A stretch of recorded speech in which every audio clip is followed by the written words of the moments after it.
Welcome back to Noise Avocation Podcast. I'm Ryan here with Jeremy. How's everybody out there today? Saturday up here in Alpena, Michigan. I got to wear Sunday, a t-shirt. Or no, technically it's Monday when you're hearing this. But I get what you're saying. Yeah. At the time we're recording this, yeah, it is cool to wear a t-shirt in April. Outside.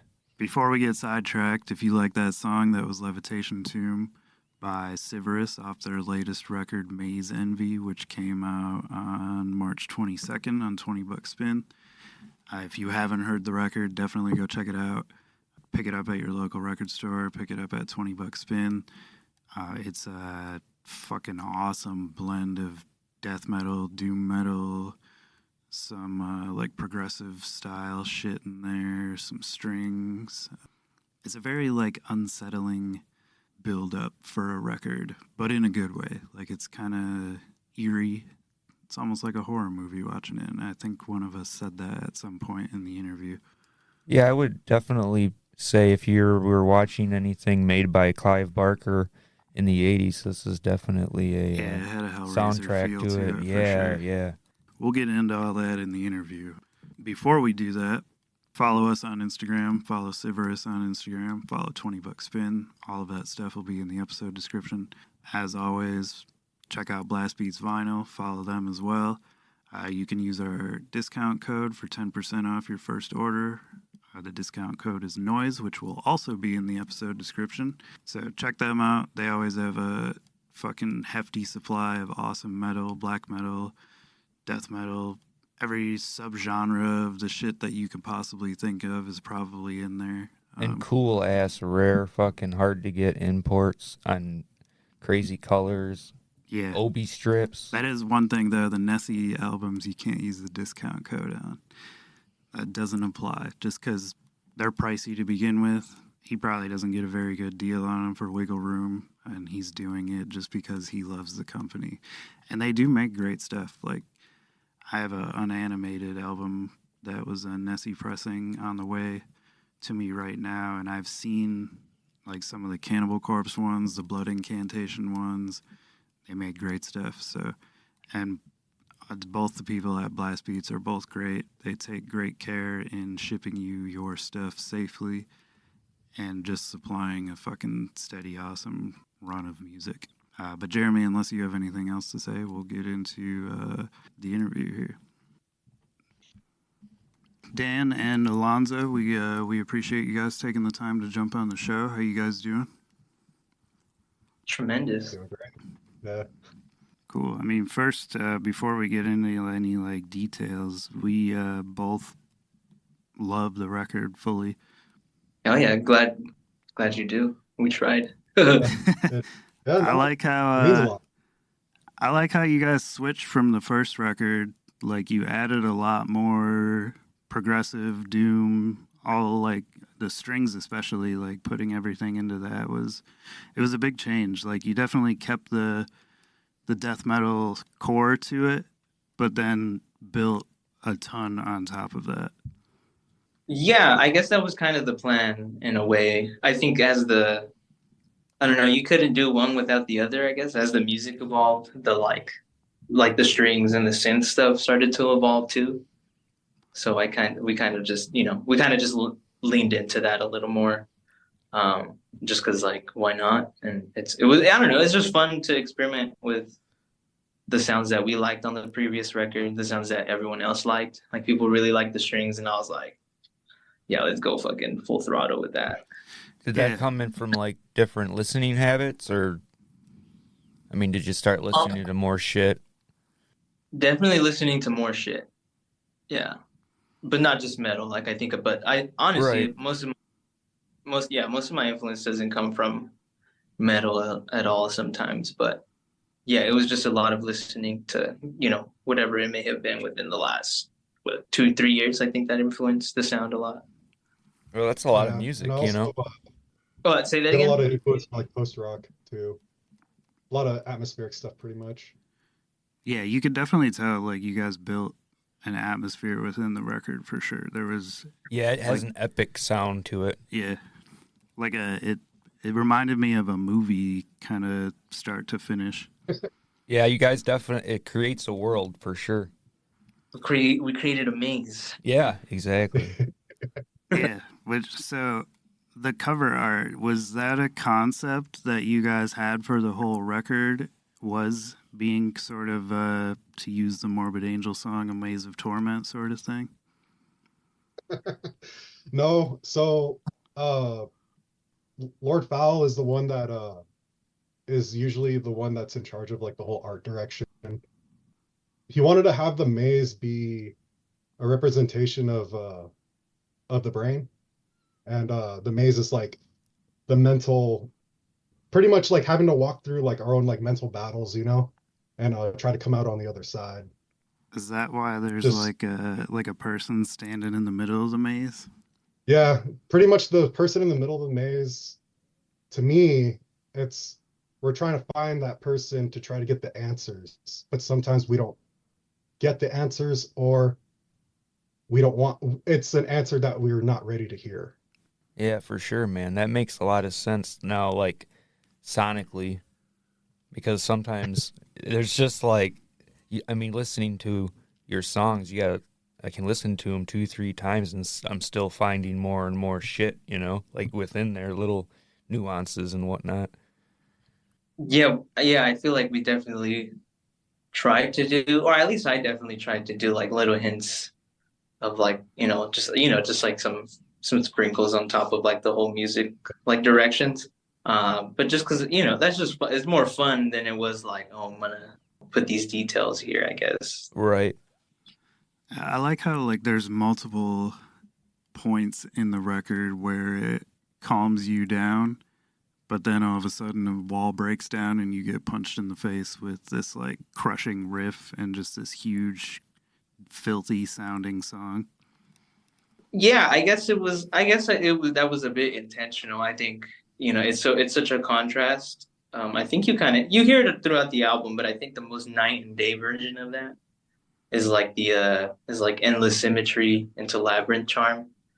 Because the more you get into it, like endless symmetry is this kind of like melodic kind of like figure and direction for the music, and then all of a sudden in this like really heavy regard, labyrinth charm starts. And but I think even that is a reflection of like that night and day scenario where like the heavy that song we kind of get a little more progressive with the heavier stuff. And it's just like, I'm trying to meet both of those like tonalities in the middle, essentially. That makes sense. Are the strings sampled from movies or were those all composed by you guys? The I arranged all the strings, so I wrote out all the charts for the violins, and it was like a cello and a bass register. So it was like quartet, like quintet sometimes. Mm. But I arranged those and had my friend Aaron Chung, who he's done the violin for. He did all the tracks for the first album, and then did these as well. Damn. There's not many Yeah. metal bands that can say Yeah, they you have have, like- violin in there. Or that they composed it themselves, like Yeah, that too. Mozart and shit. Yeah. I don't know. It didn't even come from, or maybe I don't know. I guess like Isaiah, like Lord Fowl and Daniel had shown me some music with like some sort of orchestration. It might have been like, I don't know, Daniel. What do you think of when you hear like violins and metal? My Dying Bride, Lycus, let's see. There's some post-rock bands or like post-metal bands that do it too. Yeah. So that was like Yeah. enough, at least for me to contextualize that sound within the band. But I've arranged like string quartet stuff since I was like 18. So like that's been something I've already done for a while. So once I found the like opportunity to do it in this band, it's been an interesting like kind of exploration. So that it's super fun. It's like a really emotional sounding instrument, you know what I mean?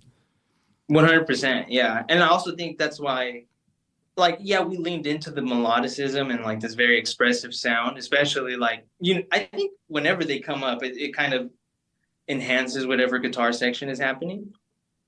But I think that's why when I made the intro, I had people, I've read it in like some comments where it reminds them of the like Insidious soundtrack, where it's like very like ominous, very like scary, aggressive sounding violins. And yeah, I kind of produced Aaron. He's kind of responsible for the intro on that album, but I just kind of helped produce like a certain sound, and we got to a product we were happy with. But it doesn't always have to be so pretty. I was ready to experiment with something that was a little more disgusting in a way, like you could get a little crazier. And I think that kind of helped shape the album a little bit, Oh, at most least the mentality.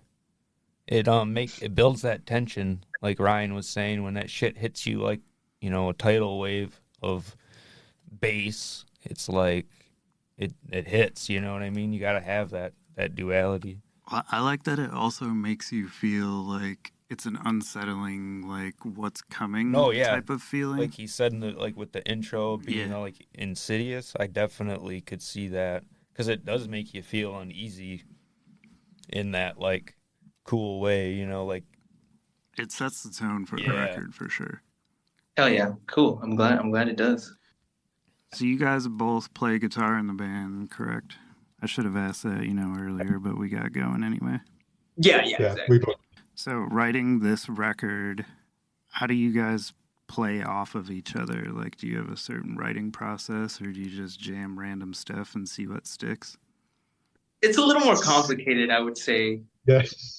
I think for the first record, and I think it was maybe a little more in regards to my experience with this genre and like metal as a whole.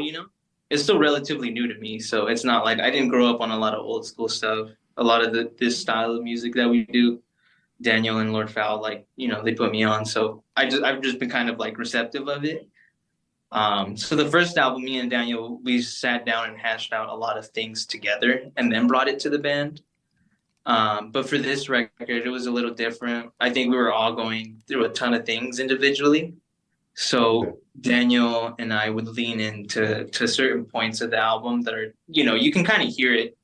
Um, this time it was a little different, but I think what was so fun about that was we were, how do I explain? I guess I didn't have to. I didn't want to change anything that, like, let's say Daniel wrote, and Daniel didn't want to change anything that I wrote. Essentially, we would bring it to the band and hash it out. But I think we both, for the most part, had flushed out most of these ideas on our own, and then brought it to the band. So we kind of wrote the song separately. Yeah. What do you think, Daniel? Yeah, no, it was definitely like that. And when we had the structures down, of like each part, we would just talk to each other and be like, hey, like, what else should we add here? Do you have like a lead or or something to like add to this? And pretty much we had like the spine of the songs, and we would present them to each other and be like, hey, do you have like any little idea you want to add to this, So yeah, that's just how I recall doing it. I think Yeah. Alonso, you said that you didn't really come up on like a metal background, and that almost seems like an advantage in this case. Yeah, 100%. I think we even talked about that recently, like at a couple practices ago. We had Miles from Apparition who came through, and we were all just talking. Yeah, I am the least like knowledgeable person in regards to how many bands these guys will bring up, and I'm like, fuck, I've never listened to half of the shit. But Right? like, yeah. So it's fun that, and it's cool. Like these guys, they give me the biggest amount of freedom and like space. So in certain things, they don't always land, and that's okay. I understand that. That's why we work together on certain things. Uh, but yeah, it's super. Like if I'm glad it feel if like I hope it feels fresh to like listeners because it's not supposed to be, a reference to more traditional styles or foundational bands and stuff like that. Yeah, Well, I it's like think you didn't build those boundaries, that's what works to your you know, advantage though, because you're not trying to imitate something else, or you weren't like, trying not to imitate something else. Like yeah. it's all organic. I think that's the Mhm. advantage for sure. What about you, Daniel? Now you grew up on some metal or Oh yeah, I've been listening to metal for a very long time, and uh probably got into the more extreme genres like as a teenager and stuff, and For sure. it just stuck with me. So, what was your musical background growing up, Alonso? Funny enough, I guess when I got into like when you start playing like an instrument or whatever, and you get into music like when you're like 12 to 16, let's just say that was like the set of a foundation for music. So my sister, my older sister, she was listening to like a lot of emo music, like 2010s, a little bit before that, and like deathcore for whatever. It was like that era of music at the time. So that was like some sort of exposure for some heavy music. And then once I started kind of getting into my own thing when I was like around 16, I started listening to like more instrumental, like progressive music, but not like the old, what I'm saying? Like not like Yes, not like, I didn't get into the, like I got into later stuff. Like my favorite band, and motherfuckers hate this shit, but I love Tron. I don't care what it is. Like that is like when single-handedly at least the most like influential, at least in regards to like a guitar aspect, and looking at the instrument a different way to create like a certain sound. Like that's a sound that I love. And whether people like it or not, like it's in Civerous, like with that point blank period. But in its own context. I was into like animals as leaders and stuff like that. I'm trying to think, but also like a ton of ambient music. Like I started listening to that later, and I have like a solo project with that. So it's like just if once I got into like more obscure and like weird forms of music, that's what became my favorite. Okay. So Yeah. you were less into like the traditional metal style stuff and more into the oddities, sort of. Yeah, exactly. Whatever was around, at least for my generation, because it's completely different. Yeah, I like Animals as Leaders a lot too. They have another side project called Tram. I don't know if you've listened to that. Yeah, Yeah, Tram. Actually, our drummer Aiden, he showed me Tram, and then the guitarist and I have a prog band named Teo, and they showed me Tram too.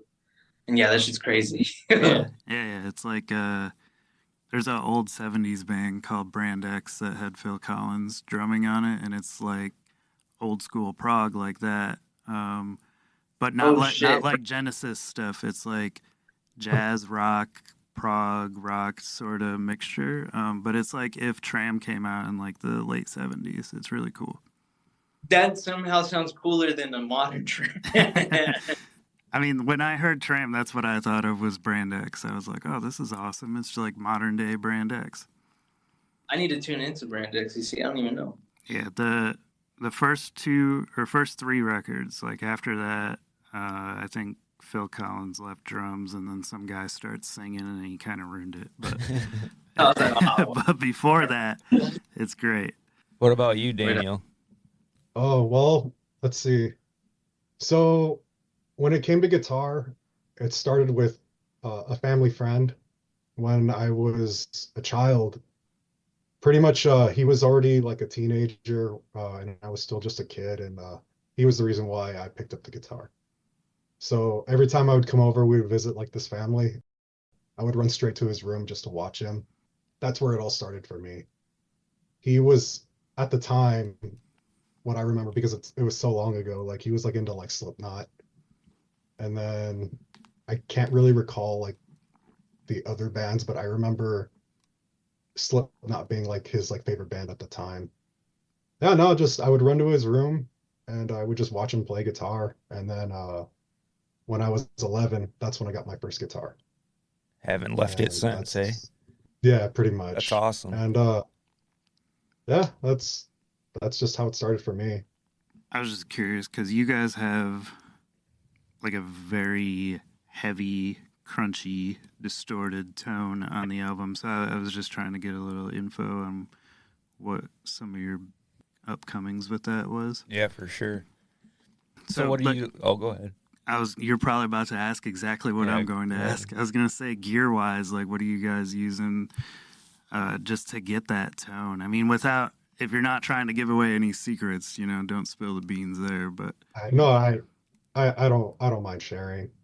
So for the when we were recording the album, I was using my PRS Archon, and then for my cab, I have an orange.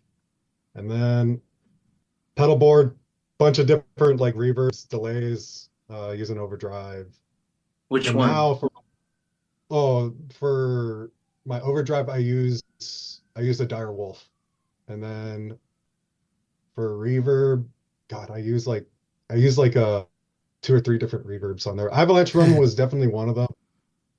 The Eventide Space definitely was one of them. And I don't remember if I also used the Afterneath for for the album as well, because I believe I also used it for the previous album, if I'm not mistaken. And then I also used like a triple delay to the flashback. And then guitar wise, I have my 7-string PRS, the Mark Holcomb signature model. That's Okay. what I use to record for the guitars. And that's pretty much You it. like that But Paul for Reed Smith? It's pretty fast. Oh yeah, I love it. Like I have no complaints like at all. Those are But for the my recent aren't the memory, necks like super skinny? I don't yeah, know. I they guess I'm like a I always played like Les Pauls and Gretches and non super fast things because I'm not very good. I'm more of a strummer, you might say. Campfire. You're that guy singing Wings songs around the campfire. Yep, yep. And doing a horrible job of it, by the way. oh, It is it is a thicker neck than like a thinner neck. You know what I'm saying? It's yeah, like it's right in the Well, middle it of just like sounds very, very heavy, like it would be like a solid neck through. exactly. Now, what head are you using? the PRS Archon. Oh, okay, okay, I missed it. Yeah, That was like the first and thing you then No, I said, so you know, and probably then forgot yeah, and then about I it. was thinking Paul Reed Smith guitar. Yeah, yeah. Gotcha. Orange cab. but recently I have a new live rig that I'm going to be using. I use the Quad Cortex. I used it for the first time in our live performance in Seattle for our album release show, and it I was very happy with using it, so I'm gonna stick with it. Right That's on, fucking man. cool. Tell us about that. How did that show go? How was the release? How was the response?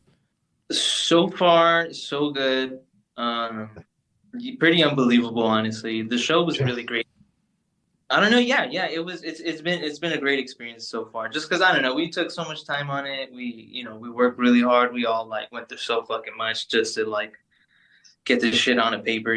So now that it's out and it's being pretty well perceived or received, however you want to say it. It's been a blast so far. I'm happy people like it. I'm happy people yeah, are even talking about it. So it means more than enough for me.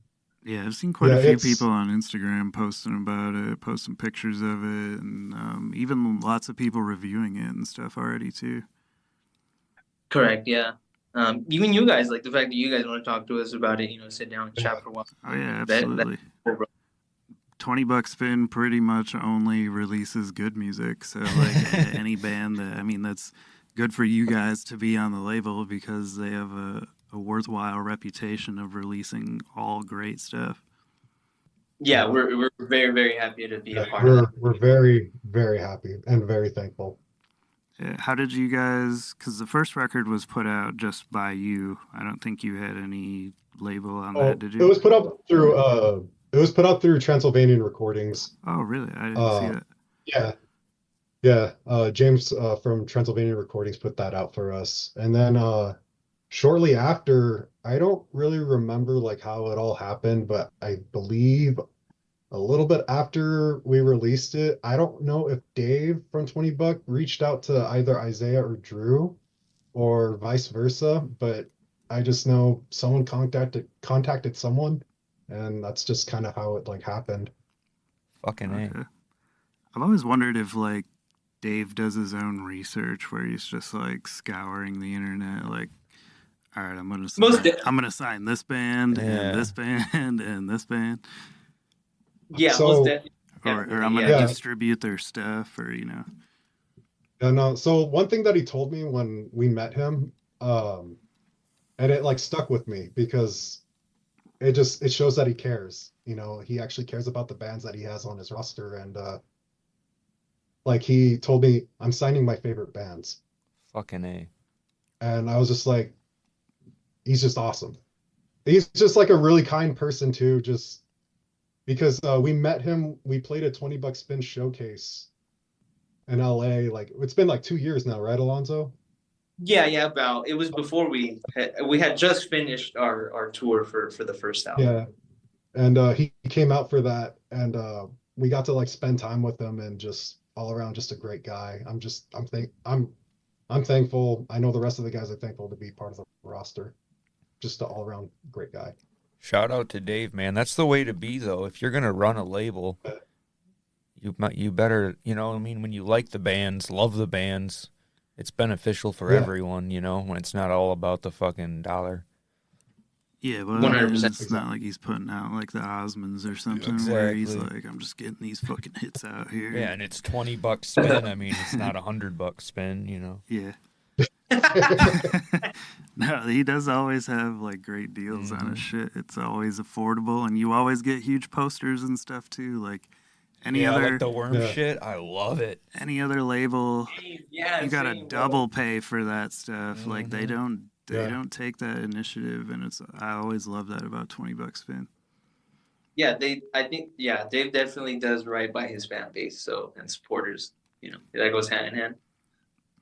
So from the first record to this record, did you guys start writing right after the first album for this one, or did you kind of play some shows, take a little break, and then start? I kind of feel like it was like already like immediate. Alonso, I think you already had like some ideas even like right before we released our first album.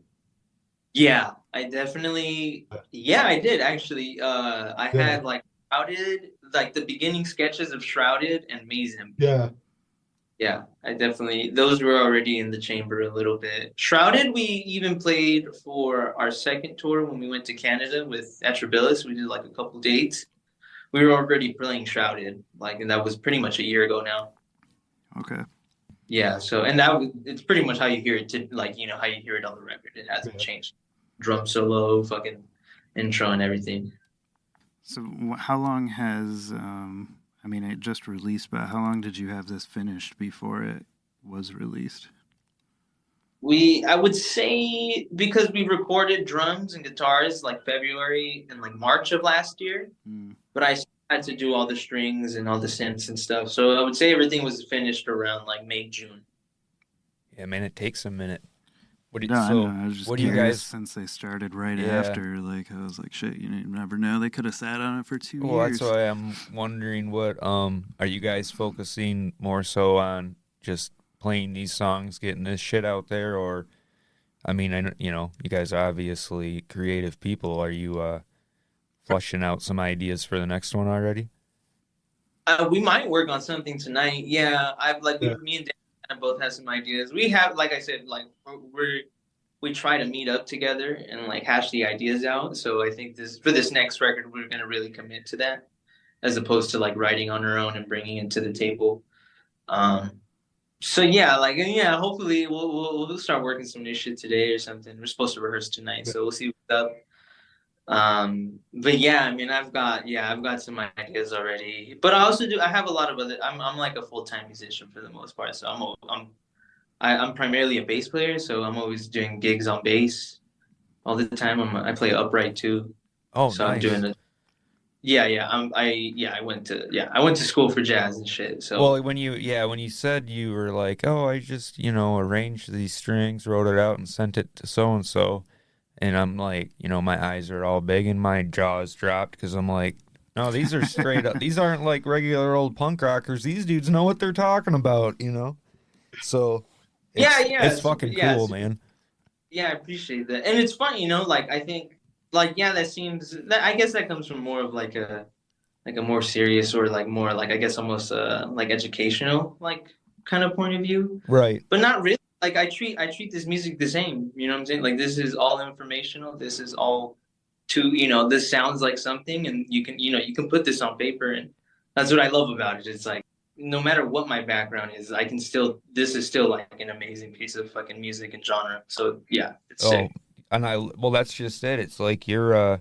I like that you have that background and people with your background, educational background in music, especially jazz, and then you're like, you know what, I'm gonna make some fucking metal music, and then it just pushes that genre even further. You know what I mean? It's a Well, good thing. I'm sure a lot of people know this by now, or they should, but like fundamentally, metal is all Oh, jazz. exactly. 100%. Yeah, it is. Yeah. Yeah, it's like it's yeah, 100% its own thing. It's pretty crazy, but you want to that I guess that's how I look at it. You know, when we're writing like motivically and just like what are you trying to say and how are you going to say it? Yeah. And like you just people have different tools on how to work that, and I just use mine. That's it. Fucking A, man. That's the way to do it. Keeping it Mhm. real. Thank you. So the cover art for the album, who did the artwork for it? I don't know how to pronounce his name. I think it's Juanjo Castellano. Damn, that Yeah, was that's a. what. I would totally Yeah. believe you. You sounded confident in it, so. But yeah, he's, if I remember correctly, he's based out of Spain. Okay. Yeah, Yeah. Did you have him in mind already to do the artwork? Like, did he do something else that you seen that you liked or something? So I is Lord Fowl and Drew, I think they had like some ideas of who they wanted to go through. But I don't know what happened because I remember them mentioning like a couple other like artists that they wanted to like reach out to, Was it but Brad I don't Moore? know exactly like I what hope so. happened or but it ended up being the one that we went with, and he he pretty much got back to us like really quickly, and he if I remember correctly, he like made like a rough sketch like on a post-it note and sent it to Drew, I think. Uh and then he was just all on board with it, and like shortly it didn't take too long for him to like make it for us too, huh? no, not It really. was like Yeah, like it was probably the fastest thing that happened for the album. yeah. Yeah, that's like surprising because it's like we were talking before. It's a very intricate piece of art. Yeah.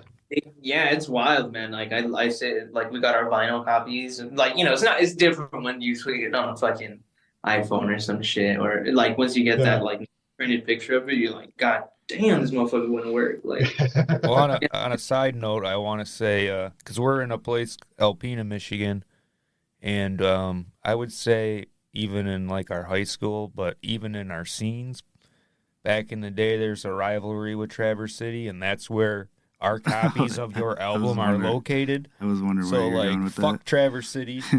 No, We won't yeah, get the yeah. album till Monday. I was supposed to have the records in today for the store, and they got stuck like 2 hours away from here last night because they just didn't make it over in time. So I was like, damn it, they didn't cut the time for the interview, right? Oh damn, I'm sorry about that, man. They'll be here. They'll be here Monday at the time of releasing this, so it's all good. They're Sweet. on the way. But I was like looking at it. I'm like, damn, I could drive there right now and just go get them. Like, yeah.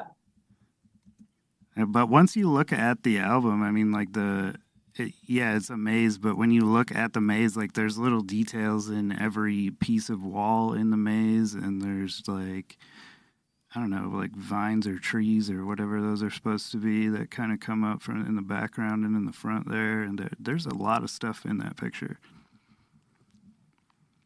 Yeah, that's all the man, dude. He fucking, he we gave him an idea and he just went away with it, and we're so fucking happy he did. Very thankful. And did you guys just say we want a crazy looking maze, or did you have sort of a more intricate idea than that? I think more or less yes, but I think Isaiah and Drew probably had like a little more detail to that extent. Yes. Okay. Yeah. Yeah, they were pretty thorough. I think they were as thorough as they could be without telling him exactly how to paint paint something. I think the only thing that was changed because the first draft of it was like a lot more purple, and and the Isaiah and Drew we're just like, can you make it more pink? Add some like more pink to it, and I think that was the only I think that was literally like the only note, and then he sent it back right away, and we're just like, dude, this looks sick. He just hit a hue slider real quick and was like, all right, here you go.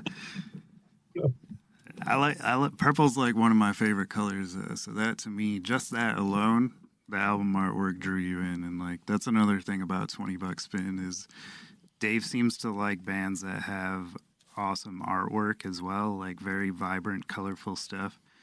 And Yeah. I mean, we've talked about this before to other bands. We interviewed Brad Moore and talked to this about him too, like, or with him too.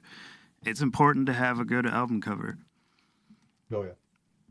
100%. Yeah, it's a visual representation of, what you're listening to at the very most, Yeah.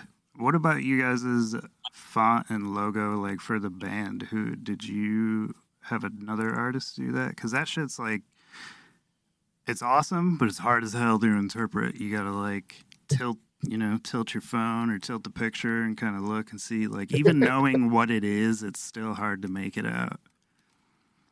Yeah. So originally it was Isaiah that made the original logo, like that you see from like the demos leading up before our first full length.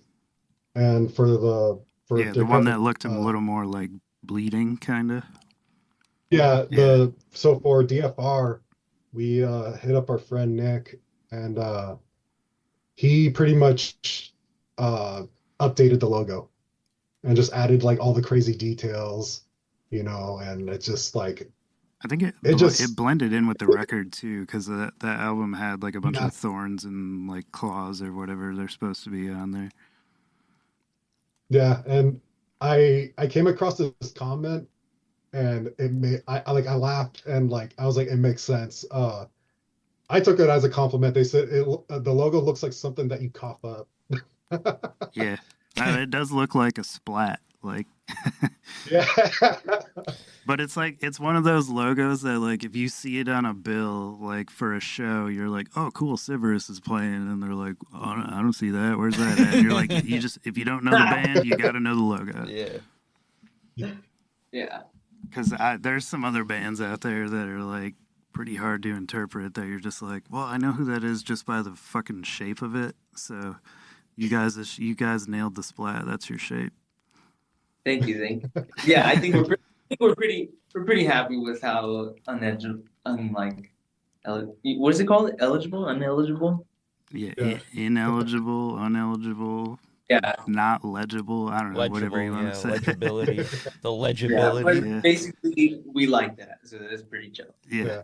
I mean, it makes for a good T-shirt because you're definitely going to get a lot of people that are like looking at you like, who's that? Yeah, exactly. As far as going out on the road, how's that looking? Pretty busy for the most part. We just came back from Seattle. 2 weeks we leave for a show in San Antonio and then Austin Death Fest. We come back and we open for Ulthar in San Diego. And then we have some dates in June that we're going to announce pretty soon. And then anything like from summertime, I think it looks a little open. Actually, no, we're playing Death Over Bakersfield. We're playing what else are we playing? Deadstock and Tascadero. Deadstock. Awesome. So you guys are staying pretty busy then. That's good. Yeah, just trying to play appropriately promote the album as much as possible. I foresee like we were talking earlier about all the reviews and whatnot. I saw an Anthony Fantano review of your record that he posted like 20 hours ago, and I was like, holy shit. So, I mean, that's a good thing, man. You guys are going to fucking pop We're off. all pretty... Yeah, it's pretty shocking, honestly. But, people like it. I mean, look, he gave, like, some of my favorite, like, jazz artists, like, a 6. And I'm still pissed about it. So, like, oh, I was like, who the fuck is this motherfucker, but hey, people watch. He talked about his shit, and I'm like, dude, I'm thankful for that. Like, that's crazy. I never, not in a million years would I thought I would get something like that. Yeah. Not in a million years would I think we'd be interviewing a band that he reviewed. So, fuck yeah to us. You guys are playing Oslo too in the winter, yeah? I was looking at your Instagram. Yeah. Is that your first That's international fucking thing? sick. No, we played Killtown Death Fest back in September. Okay. Yeah, that was our first time in Europe, and so we'll be going back in November, and then we're gonna be doing like 9 to 10 dates following that Oslo show. Like a little Yeah, small so European tour. yeah, And I would assume you guys are received incredibly well over there, hey? I Yeah, feel yeah. like yeah, I feel like we got pretty good reception from when we performed over there. God, I It want was to a fucking it go was a over there very good so experience. bad. I just feel like the scenes over there are just so much like, I guess maybe because the country's smaller, you're not like, well, Yeah. there's a lot of countries obviously, but it's all more congested, easier. I like how on the Oslo Death Fest poster, every band has a fine print of their actual name Oh, that's genius. underneath their ineligible logos. Yeah. That's a good idea. You fucking better. I can't read shit. Yeah. Although all of these I can read except Crematory Stench and Civerous. The other ones you can make out. Crematory Stench, that's Honestly, fucking I a sick ass they name, sent- dude. Yeah, they sent us like a promo of like the potential dates and like what's already been booked and stuff. And I was like, yeah, you cannot read these fucking logos. But it's like cool, but like exactly like you said, you see it and you know who that is. Yeah, you make out the shape. Like you got the geometry down. You just Yeah, you're right though. It is kind of like a if you don't know it, then you don't know it. Like, who Yeah. are you here for? Oh, you don't even know the name of the band, do we're you? here for Splat. Yeah, Yeah. fucking That's- rad. So touring here versus touring Europe, do you guys notice any difference in like the fan bases or how you're received, or are both places pretty wild? Because we always feel like Europe they support their shows, their artists, and like the shit they love more than what we do here. It feels like Americans like kind of they like something for a week and then like they're on to something else. Yeah, I guess it could definitely feel like that. Yeah, no, in Europe we were received really well. Everyone was fucking sweet. Everyone was kind. And even I guess Mexico too. yeah, Mexico. Every time we go up north as well, whenever we hit Yeah. Seattle or like those areas, like Very yeah, supportive. That's Mhm. fucking cool.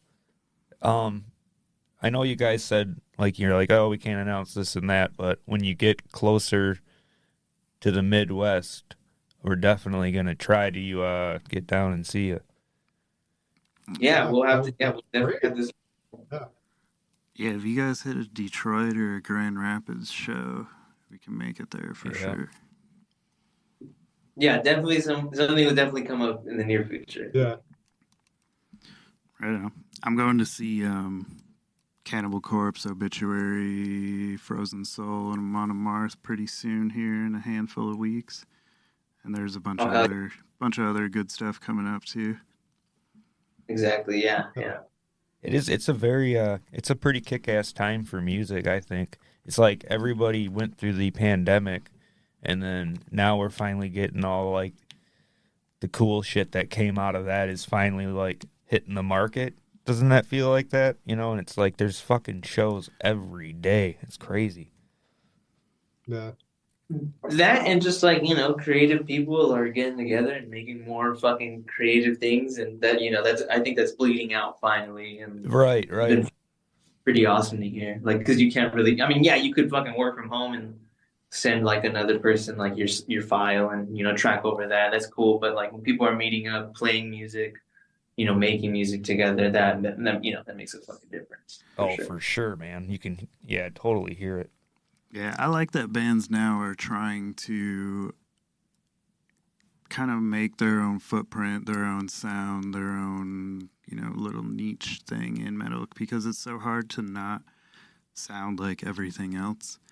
And like as somebody who listens, I mean, this is like my job. This is what I do. So as somebody that listens day in and day out, like I get tired of hearing the same regurgitated shit over and over again. So it's cool to see bands like you guys and like Slime Lord recently, like kind of pushing the boundaries and doing other stuff that doesn't really sound like anybody else. It might have an element here or there of something, but on its own, it's its own thing. Yeah, I hope that's what artists are striving for, you know.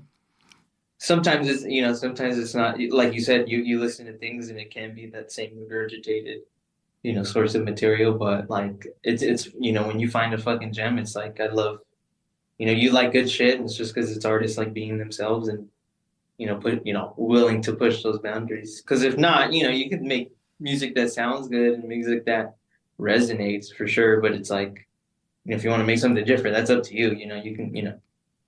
Right. One thing we didn't bring up, and I kind of slipped my mind, but who wrote the lyrics? Is that a vocalist or one of you guys? It's Isaiah, and I Isaiah, think Drew okay. too helped. Yeah, Drew did. Drew, our It was bassist, Isaiah. helped as well. Yeah, that was another reason I was like, is the album coming? So I could like read along, Read it, you know? yeah, because you can't read it on like streaming services No, yet, fuck I don't no. think. Or Yeah, maybe, yeah. maybe you can. I don't know. I don't use Spotify. I have I Apple don't. Music, I'm like, I so have to like be. Oh, you I don't know. gotta, I like, gotta be have able to the- like read my. I can't. the old man newspaper Yeah, thing. yeah. Yeah. I think I guess that's how you. I like yeah, to that's read the my best way. sports section folded out. Yeah, Damn it. motherfucker. No, hell yeah. I think it's on Genius, the like lyric Yeah. website, but I'm not sure. Yeah. I can't be sure. It's a lot more exciting to have it like in your hand though, reading along. So, but I am I think so. curious. I am curious to dip into that because that is one thing about the record. I mean, I listened to it front to back like quite a few times throughout the week, but as far as the lyrics go, like it helps to be able to read along to that shit. And the way that you guys describe the cover and how it's in the mind, and even from not knowing the lyrics, but just like we were saying in the tones, it seems like they're well thought out lyrics. I would think, at least that's what I kind of hear. Yeah, I would assume that it complements the theme to the record. Right. 100%. Yeah, it in reference to Daniel's kind of description of how we kind of interpreted the maze. It's definitely like a conceptual kind of like arc over the whole album. So once you read the lyrics, you'll start to kind of really put everything together. Well, I love that the the last song is like the plummet. Exactly. Yeah, for sure. Yeah, it definitely alludes to the whole the whole lore of the album for sure. So, what are some of the bands that you guys listen to like currently, like today, that you're into? Go ahead first, Daniel. I don't know what I want to say. I can see him thinking. Well, I'm still listening to the Downfall of Gaia album that came out like I think last year. Like I love that band. Let's see. I was listening to the new Austere today. Gosh, the list is so like long. Like Does it have to be? You guys are asking for bands, right? Yeah, Or whatever really artist. anything. Fuck, I don't Because care. before we're gonna have another flip to that question before we end the episode. So Gotcha. Okay.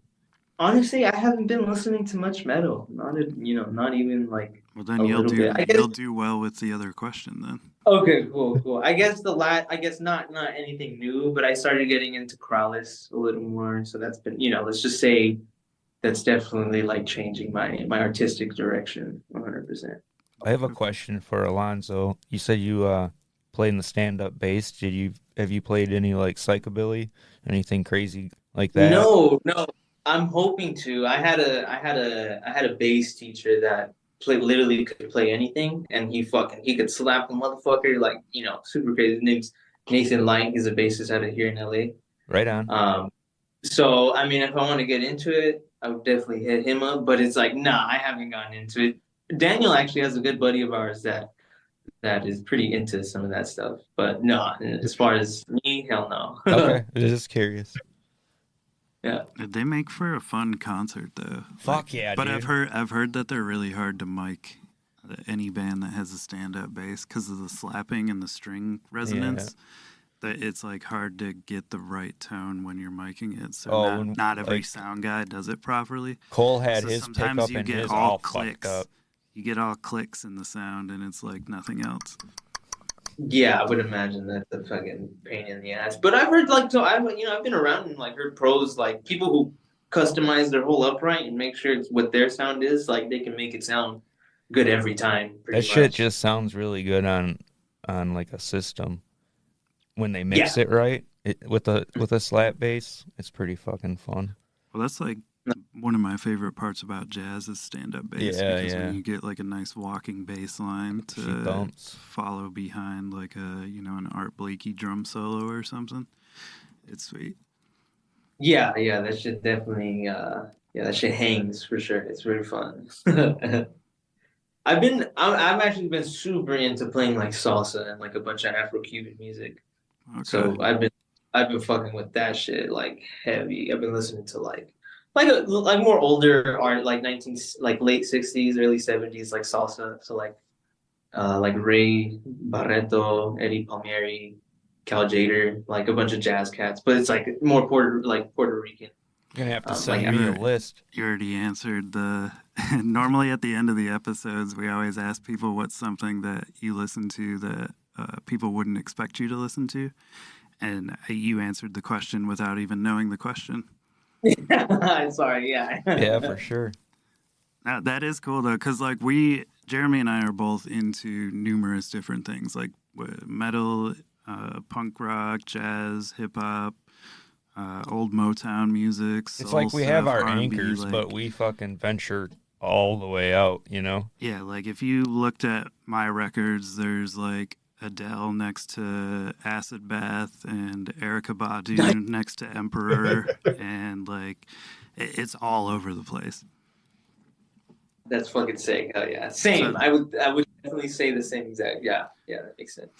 Yeah, that's why that's why we asked that question though, because we found like there are a lot of people that always have like something outside of their genre of music that they play that they're into, even if it's not involved in their music per se. Like it might just be like, oh, I really like so and so. Like we've had people use Italian singers or like space jazz and like just all off the wall crazy stuff. Disney soundtracks, like. Some people catch you by surprise. Disney soundtracks go fucking hard, dog. They're great. What about you, Dan? What do you listen to that people wouldn't expect you to?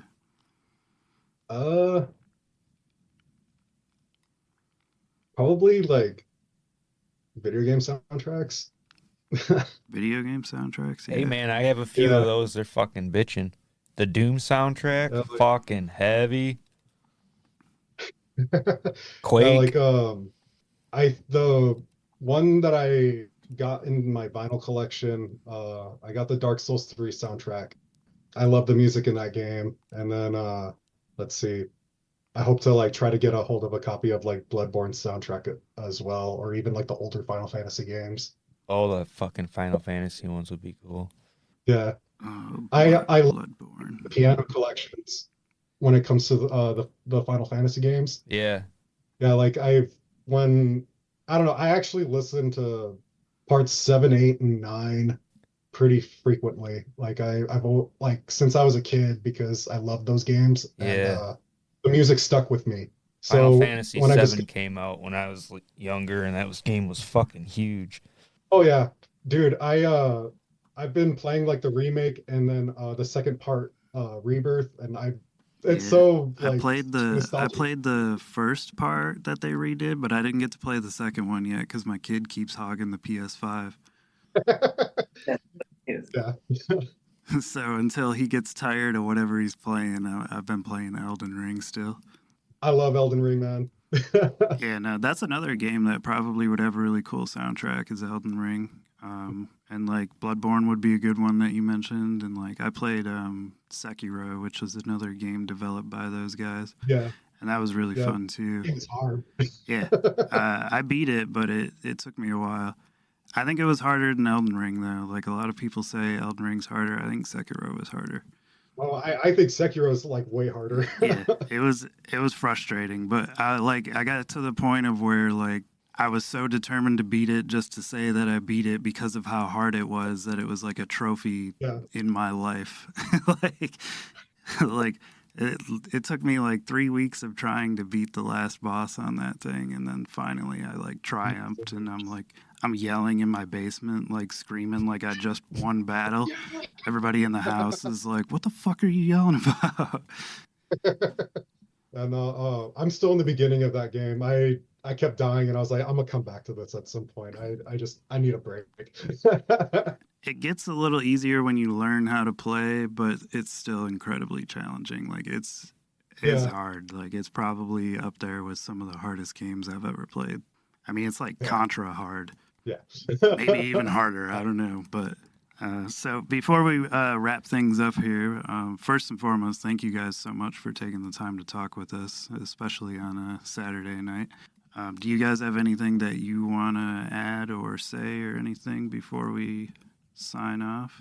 Just thank you for having us, and I just feel like we're all thankful with that people are enjoying the music. It means the world to us, and we'll see what the future holds. Yeah, yeah, same. I'm very happy, very thankful. Shout out to anybody that worked on the album. Our engineer Andrew, fucking Nick Townsend for mastering it. Carlos, he actually took the solo on Labyrinth Charm, so I gotta give him a shout out. But yeah, no, man, just if whoever listens, fucking thank you. That's it. That's all I Yeah. gotta say. Well, your hard work definitely fucking has paid off, man. It fucking sounds amazing. Yeah, I can foresee you guys being on a lot of people's favorite albums of the year lists come the end of the year. No doubt. That's awesome. No, appreciate that, brother. Appreciate that. Yeah, thank you. Yeah, absolutely. Hopefully you can write some shit tonight. We got to. No, I'm so excited for this right now. Awesome. Yeah, we'll have the links to you guys' Instagram and everything in the episode description. So for anybody listening, go follow, check them out, pick up the record at $20 spin, pick it up from your local record store. But at the very least, at least check out the record for sure. And if you guys don't have anything else, thank you again. It's been cool getting to talk to you, and I'll be in touch with you guys online. All right, let's do it, man. Thank you again for having us. Appreciate it a lot. Thank you. Yeah, absolutely. You Good guys luck, have guys. a good night. Thank you. Have You a good guys night. too.